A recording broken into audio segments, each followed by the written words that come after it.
Treasure Island by Robert Louis Stevenson. Chapter 22. How My Sea Adventure Began. Vocabulary. Apoplectic. Of or relating to bleeding within internal organs and the accompanying symptoms. Fractured means broken. His maker means the deity or god who made something or someone. A calf is the back of the leg below the knee.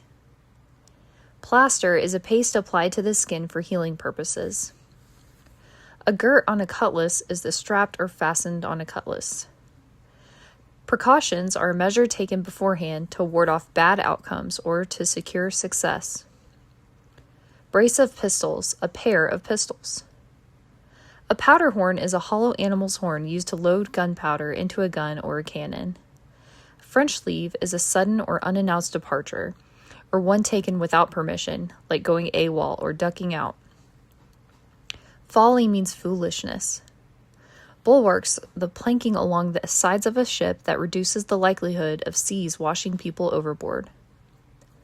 Gypsies are a group of travelers who don't live in one fixed place. A coracle is a small boat steered with a single paddle and light enough to be carried on a person's back. Portable means able to be carried or easily moved. Chapter 22. How My Sea Adventure Began. There was no return of the mutineers, not so much as another shot out of the woods. They had got their rations for that day, as the captain put it, and we had the place to ourselves and a quiet time to overhaul the wounded and get dinner. Squire and I cooked outside in spite of the danger, and even outside we could hardly tell what we were at, for horror of the loud groans that reached us from the doctor's patients. Out of the 8 men who had fallen in action, only 3 still breathed, that one of the pirates who'd been shot at the loophole, Hunter, and Captain Smollett. And of these, the first 2 were as good as dead. The mutineer indeed died under the doctor's knife, and Hunter, do what we could, never regained consciousness in this world. He lingered all day, breathing loudly like the old buccaneer at home in his apoplectic fit, but the bones of his chest had been crushed by the blow, and his skull fractured in falling, and some time in the following night, without sign or sound, he went to his Maker. As for the captain, his wounds were grievous indeed, but not dangerous. No organ was fatally injured. Anderson's ball, for it was Job that shot him first, had broken his shoulder blade and touched the lung, not badly. The second had only torn and displaced some muscles in the calf. He was sure to recover, the doctor said, but in meantime, and for weeks to come, he must not walk nor move his arm, nor so much as speak when he could help it. My own accidental cut across the knuckles was a flea bite. Dr. Livesey patched it up with plaster and pulled my ears for me into the bargain. After dinner, the squire and the doctor sat by the captain's side a while in consultation, and when they had talked to their heart's content, it being then a little past noon, the doctor took up his hat and pistols, girt on a cutlass, put the chart in his pocket, and with a musket over his shoulder crossed the palisade on the north side and set off briskly through the trees.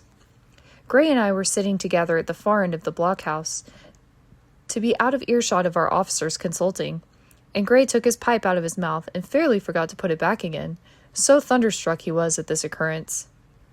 "Why, in the name of Davy Jones," said he, "is Dr. Livesey mad?" "Why, no," says I. "He's about the last of this crew for that, I take it." "Well, shipmate," said Gray, "mad he may not be, but if he's not, you mark your words, I am." "I take it," I replied. "The doctor has his idea, and if I'm right, he's going now to see Ben Gunn." I was right, as appeared later, but in the meantime, the house being stifling hot, and the little patch of sand inside the palisade ablaze with midday sun, I began to get another thought into my head, which was not by any means so right. What I began to do was to envy the doctor walking in the cool shadow of the woods with the birds about him, and the pleasant smell of the pines, while I sat grilling, with my clothes stuck to the hot resin, and so much blood about me, and so many poor dead bodies laying all around, that I took a disgust of the place that was almost as strong as fear. All the time I was washing out the blockhouse, and then washing up the things from dinner, this disgust and envy kept growing stronger and stronger, till at last, being near a bread bag, and no one then observing me, I took the first step towards my escapade, and filled both pockets of my coat with biscuit. I was a fool, if you like, and certainly I was going to do a foolish, overbold act, but I was determined to do it with all the precautions in my power. These biscuits, should anything befall me, would keep me, at least, from starving till far on in the day.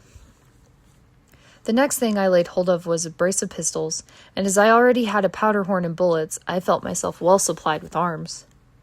As for the scheme I had in my head, it was not a bad one in itself. I was to go down the sandy spit that divides the anchorage on the east from the open sea, find the white rock I had observed last evening, and ascertain whether it was there or not that Ben Gunn had hidden his boat, a thing quite worth doing, as I still believe. But as I was certain I should not be allowed to leave the enclosure, my only plan was to take French leave and slip out when nobody was watching, and that was so bad a way of doing it as made the thing itself wrong. But I was only a boy, and I had made my mind up. Well, as things at last fell out, I found an admirable opportunity. The squire and Gray were busy helping the captain with his bandages. The coast was clear. I made a bolt for it over the stockade and into the thickest of trees, and before my absence was observed, I was out of cry of my companions. This was my second folly, far worse than the first, as I left but 2 sound men to guard the house. But like the first, it was a help towards saving all of us. I took my way straight for the east coast of the island, for I was determined to go down the seaside of the spit to avoid all chance of observation from the anchorage. It was already late in the afternoon, although still warm and sunny. As I continued to thread the tall woods, I could hear from far before me not only the continuous thunder of the surf, but a certain tossing of foliage and grinding of boughs, which showed me the sea breeze had set in higher than usual. Soon cool draughts of air began to reach me, and a few steps further I came forth into the open borders of the grove, and saw the sea lying blue and sunny to the horizon, and the surf tumbling and tossing its foam along the beach. I have never seen the sea quiet round Treasure Island. The sun might blaze overhead, the air be without a breath, the surface smooth and blue, but still these great rollers would be running along the external coast, thundering and thundering by day and night, and I scarce believe there is one spot in the island where man would be out of earshot of their noise. I walked along beside the surf with great enjoyment, till, thinking I was now got far enough to the south, I took the cover of some thick bushes, and crept warily up to the ridge of the spit. Behind me was the sea, in front of the anchorage. The sea breeze, as though it had the sooner blown itself out by its unusual violence, was already at an end. It had been succeeded by light, variable airs from the south and southeast, carrying great banks of fog, and the anchorage, under lee of Skeleton Island, lay still and leaden as when we first entered it. The Hispaniola in that unbroken mirror was exactly portrayed from the truck to the waterline, the Jolly Roger hanging from her peak. Alongside lay one of the gigs, silver in the stern sheets, him I could always recognize, while a couple of men were leaning over the stern bulwarks, one of them with a red cap, the very rogue that I had seen some hours before stride legs upon the palisade. Apparently they were talking and laughing, though at a distance, upwards of a mile. I could, of course, hear no word of what was said. All at once there began the most horrid, unearthly screaming, which at first startled me badly, though I had soon remembered the voice of Captain Flint, and even though I could make out the bird by her bright plumage as she sat perched upon her master's wrist. Soon after, the jolly boat shoved off and pulled for shore, and the man with the red cap and his comrade went below by the captain's companion. Just about the same time, the sun had gone down behind the spyglass, and as the fog was collecting rapidly, it began to grow dark in earnest. I saw I must lose no time if I were to find the boat that evening.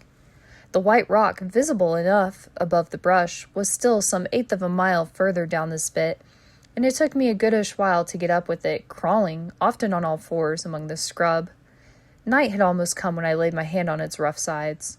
Right below it there was an exceedingly small hollow of green turf, hidden by banks and a thick underwood about knee-deep, that grew there very plentifully, and in the center of the dell, sure enough, a little tent of goatskins, like what the gypsies carry around them in England.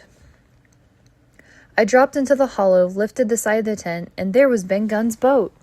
Homemade, if ever anything was homemade, a rude, lopsided framework of tough wood, and stretched upon that a covering of goatskin, with a hair inside. The thing was extremely small, even for me, and I can hardly imagine that it could have floated with a full-sized man.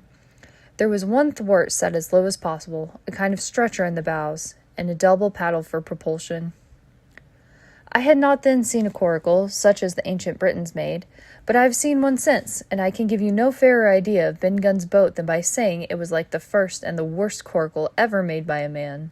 But the great advantage of the coracle it certainly possessed, for it was exceedingly light and portable.